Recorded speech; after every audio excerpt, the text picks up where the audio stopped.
নমস্কাৰ বন্ধু বান্ধৱীসকল আজি হৈছে ডিসকাউন্ট আৰু তোমালোকে পৰীক্ষাত গৈ পেলাই এটা 100% তোমালোকে ডিসকাউন্টৰ এটা মেচ পাবাই আৰু তোমালোকে হেইদৰে কিছুমান ৰিলেটেড থকা কুৱেশ্যন কেইটা মই লৈ আহিছো আৰু তোমালোকে হেহলৈকে চাই থাকা আৰু তোমালোকে 100% একেবাৰে শৰ্ট ট্ৰিকত কম সময়ত তোমালোকে কৰিব পাৰিবা ইমান লং প্ৰসেস কৰিব দৰকাৰ নাই সো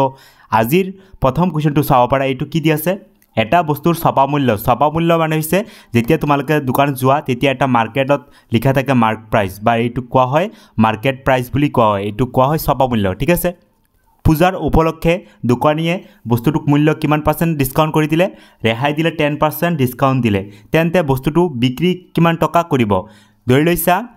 এটা বস্তুৰ ছপা মূল্য ধৰি লৈছা 16 টকা আছে আৰু তোমাক পূজাৰ উপলক্ষে 10% ডিসকাউন্ট দি পেলাই তুমি কিমান টকা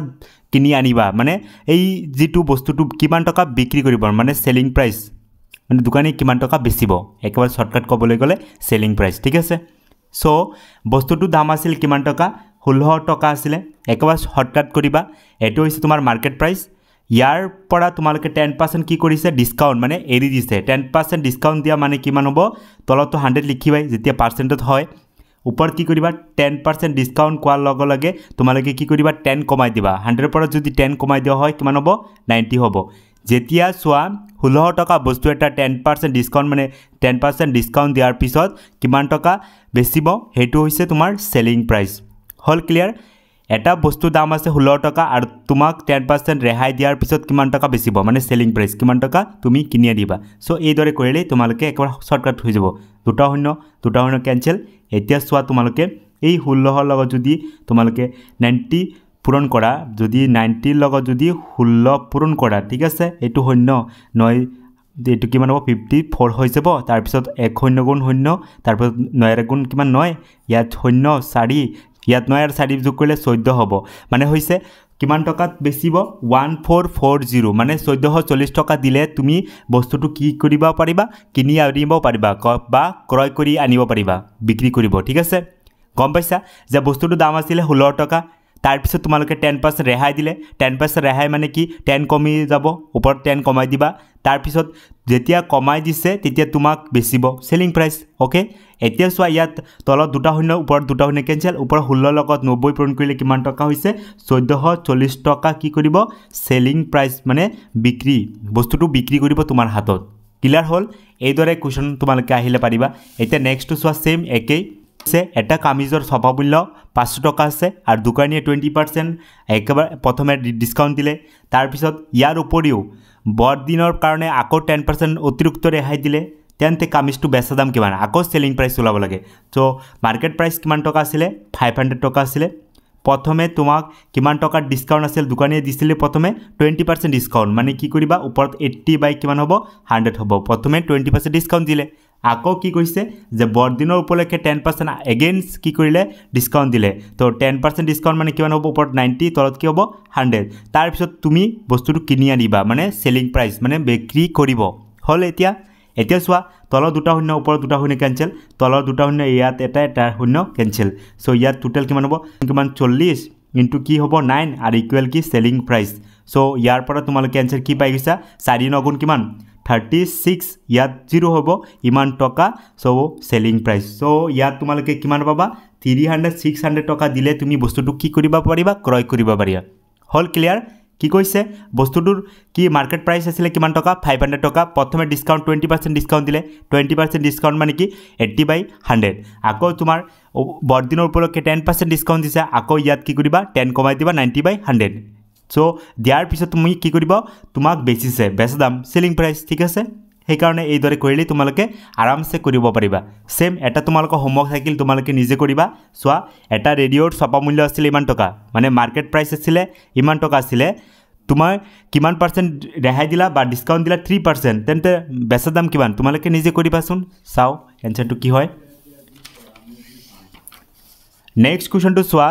জুতাৰ দোকানী এজনে পুৰণি জুতা এযোৰ 480 টকাত বিক্ৰী কৰিলে ঠিক আছে সো কিমান টকা বিক্ৰী কৰিলে 480 টকাত কি কৰিলে বিক্ৰী কৰিলে আৰু জুতাটোৰ থকা ছপা মূল্য মানে এটো আছিল মাৰ্কেট প্ৰাইস আৰু এটো কি কৰিছে সেলিং প্ৰাইস কম পাইছা সো মাৰ্কেট প্ৰাইস আছিল 600 আৰু ইয়াত বেচিলে কিমান 480 তেন্তে কি কৰিব কৈছে গ্ৰাহকে জনে কি হাৰত ৰেহাই পালে কিমান পাৰ্চেণ্টেজ মান ডিছকাউণ্টত তেওঁ বেচিলে ঠিক আছে সো ইয়াত মাৰ্কেট প্ৰাইস আছিলে কিমান টকা 600 টকা আৰু বেচিলে কিমান টকা তোমাৰ 480 টকা সো ইয়াৰ পৰা ডিসকাউন্ট পাই যাবা বা ৰেহাই কি কৰিব পাৰিবা ৰেহাই মানে হৈছে যে মাৰ্কেট প্ৰাইসৰ পৰা যদি যে যেটো দাম থাকে ইয়াৰ পৰা যদি সেলিং প্ৰাইস কি কৰি দিয়া মাইনাস কৰিয়া তেন্তে কি পাবা ৰেহাই পাই যাবা সো তোমালোকে সোৱা ইয়াত ৰেহাই কিমান হৈছে সো ইয়াত যদি তোমালোকে দেখা পাইছা ৰেহাই যদি মাইনাস কৰা যে 600 minus 480 ইয়াৰ পৰা যদি তোমালোকে মাইনাস কৰি দিয়া কিমান হ'ব 120 টকা সো ৰেহাই পাই গৈছে কিমান 120 টকা সো ইয়াত এটা ফৰ্মুলা ইউজ কৰিবা যেতিয়া তোমালোকে ইয়াত মাৰ্কেট প্ৰাইস আৰু সেলিং প্ৰাইস দিয়া থাকে আৰু তাৰ পিছত ৰেহাইৰ পাৰ্চেন্টেজ ওলাব লাগে তেন্তে ৰেহাই কি কৰিবা এটা ফৰ্মুলা আছে ৰেহাই হতকৰা ৰেহাই ওলাব লাগে ঠিক আছে ইকুৱেল কি ধৰিবা ওপৰত লিখিবা ৰেহাই আৰু তলত কি কৰিবা ছপা মূল্য মানে মাৰ্কেট প্ৰাইস ঠিক আছে ছপা মূল্য ইনটু 100% যেহেতু তোমালোকে হতকৰা ওলাব লাগে ঠিক আছে এতিয়া ইয়াত হতকৰা ওলাব লাগে হাৰত সো ইয়াত ৰেহাই কিমান টকা দিছে ৰেহাই 120 এৰি দিলে আৰু ছপা মূল্য আছিল কিমান টকা এটো আছিল ছপা মূল্য 600 টকা ইনটু 100% এতিয়া দুটা শূন্য ক্যান্সেল 6 12 কিমান বজা দুইবাৰ আৰু ইয়াত শূন্য এটা থাকিল মানে কিমান পাৰ্চেন্টেজ 20% ডিসকাউন্ট কি হৈছে পাইছে হল এখিনি বুজি পাইছা জুতাটো দাম আছিল কিমান টকা 600 টকা আছিল আৰু ইমান টকা বেচিলে মানে ইমান টকা বেচা মানে কিমান পাৰ্চেন্ট ডিসকাউন্ট পালে 20% ডিসকাউন্ট পালে কম পইচা একবাৰ শৰ্টকাট এটো ফৰ্মুলা ইউজ কৰিলে তোমালোকে কৰিব পাৰিবা আৰু ৰেহাই মানে হৈছে মাৰ্কেট প্ৰাইসৰ পৰা সেলিং প্ৰাইস কি কৰিব লাগিব মাইনাস কৰিব লাগিব এতিয়া নেক্সট কোৱেশ্চনটো সোৱা ইম্পৰ্টেন্ট কি কৈছে এটা আলমাৰি আছে ইমান টকাত কিনি যাতায়াতৰ বাবে কিমান টকা খৰচ কৰিছে 150 টকা আৰু এটো কিনিছে কিমান টকা ইমান টকা খৰচ কৰিলে ঠিক আছে তেও কিমান টকাত আলমাৰিটো বিক্ৰী কৰিলে হতকৰা 10% লাভ হ'ব মানে ইয়াত লাভৰ পাৰ্চেন্টেজ দিয়া আছে গম পাইছা লাভ আৰু ইয়াত সোৱা কিমান সো টোটাল কিমান টকা মানে খৰচ পৰিলে আলমাৰিটো দাম আছিল 2560 টকা আৰু তেও যাতায়াতৰ বাবে কিমান টকা দিছে 150 টকা সো এই দুটা কি কৰিবা টোটাল কি হ'ব প্ৰকৃত কি হ'ব খৰচ মানে প্ৰকৃত দাম কিমান হ'ব এটো হৈছে আলমাৰিৰ দাম আৰু এটো হৈছে যাতায়াতৰ খৰচ এটো তো তাৰ খৰচ হৈছে সো ইয়াত আমাৰ টোটাল প্ৰকৃতি খৰচ কিমান হ'ব মানে প্ৰকৃত খৰচ সাধাৰণতে খৰচ হ'ব এই দুটা যদি তোমালোকে প্লাস কৰা হ'ব 2710 টকা হৈ যাব ঠিক আছে ইমান টকা বস্তুটোৰ কি হৈছে সো কিনা দাম হৈছে মানে দোকানীৰ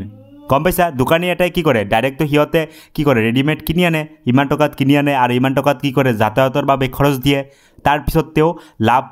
10% তেও কি কৰিলে লাভ পাইছে তেন্তে কিমান টকা বস্তুটো আমি কিনি আনিম ক্লিয়াৰ হ'ল সো ইয়াত সোৱা লাভৰ পাৰ্চেন্টেজ হৈছে মানে প্ৰফিটৰ পাৰ্চেন্টেজ 10% হৈছে সো ইয়াত ওলাব লাগে কি বিক্ৰী মূল্য সো বিক্ৰী মূল্য যদি ওলাব হয় তোমালোকে একবাৰ শৰ্টকাট এটা ফৰ্মুলা আছে যেটো হৈছে যে সেলিং প্ৰাইস ইকুৱেল সো ওপৰত লিখিবা 100 প্লাস মাইনাস x ডিভাইড বাই 100 ইনটু সেলিং কষ্ট প্রাইস গম পাইছা কষ্ট প্রাইস মানে হৈছে কিনা দাম মানে হৈছে প্ৰকৃত দাম যেটো আছে এটো হৈছে কিনা দাম বুলি কোৱা হয় ধৰি লৈছা সম্পূৰ্ণ হৈছে কিনা দাম হল এতিয়া সোৱা তোমালোকে কি কৰিবা ইয়াত সোৱা যেহেতু তোমালোকে লাভ পাৰ্চেন্টেজ আছে লাভ যদি লাভ হয় তেন্তে ইয়াত কি কৰিবা প্লাস ধৰিবা আৰু যদি লোকসান হয় তেন্তে কি ধৰিবা মাইনাস ধৰিবা সো যেহেতু ইয়াত কি হৈছে তোমাৰ লাভ হৈছে বস্তুটো কিনি পেলাই তাৰ পিছত বেচিছা তাৰ পিছত তোমাৰ কি হৈছে 10% লাভ হৈছে সো ইয়াত আমাৰ কি হৈছে সোৱা সেলিং প্ৰাইস ওলাব লাগে এতিয়া সোৱা ওপৰত 100 প্লাস টু ধৰিবা কিয় ধৰিবা প্লাস লাভ হলে কি কৰিবা প্লাস আৰু যদি লোকসান হয় তেন্তে কি ধৰিবা মাইনাস ধৰিবা ইয়াত যেহেতু লাভ হৈছে তেন্তে প্লাস ধৰা প্ৰফিট হলে ইয়াত কিমান পাৰ্চেন্ট লাভ হৈছে 10% এটো ঠাইত কি কৰিবা 10 লিখি দিবা হল ক্লিয়াৰ আৰু তলত কি হৈছে 100 ইনটু কষ্ট প্ৰাইস মানে কিমান প্ৰকৃত দাম কিমান আছিল 2710 টকা আছিল এতিয়া সোৱা ইয়াৰ পৰা ইয়াত ওপৰত হৈ যাব 110 আৰু তলত হ'ব 100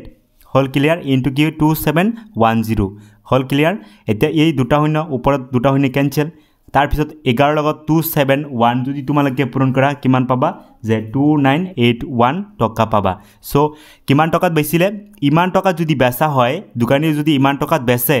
সাধাৰণতে তাৰ কি হৈছে কিনা দাম কিমান হৈছে এটো তাৰ বস্তুটো আলমাৰিটোৰ দাম আছিল আৰু এইখিনি হৈছে খৰচ মানে এই গোটেই কিটাৰ মানে হৈছে তাৰ সম্পূৰ্ণ কিনা দাম ক্লিয়াৰ হল আৰু যদি তাই বেচিলে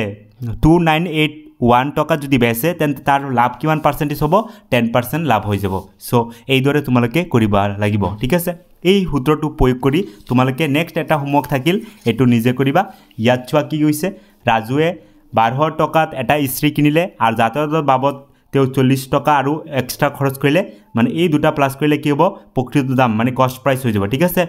তাৰ পিছত তেও লাভ কৰিলে কিমান পাৰছে 25% লাভ কৰিলে প্ৰফিট হ'ল মানে এক্সন মান পাই গৈছে ইয়াত 25 পাই গৈছে খল ইয়াত কি কৰিব লাগে সেলিং প্ৰাইস ওলাব লাগে সেম এইটো প্ৰসেস দি কৰিবা আৰু তাৰ পিছত তোমালোকে ইয়াৰ এনসাৰটো তোমালোকে নিজে কৰিবা ঠিক আছে আশা কৰো সকলোৱে বুজি পাইছা আৰু এই দৰে তোমালোকে সদায় পাই থাকিবলৈ চেনেলটো সাবস্ক্ৰাইব কৰিবা আৰু লগৰ কেইটাক শেয়াৰ কৰি দিবা ধন্যবাদ থ্যাংক ইউ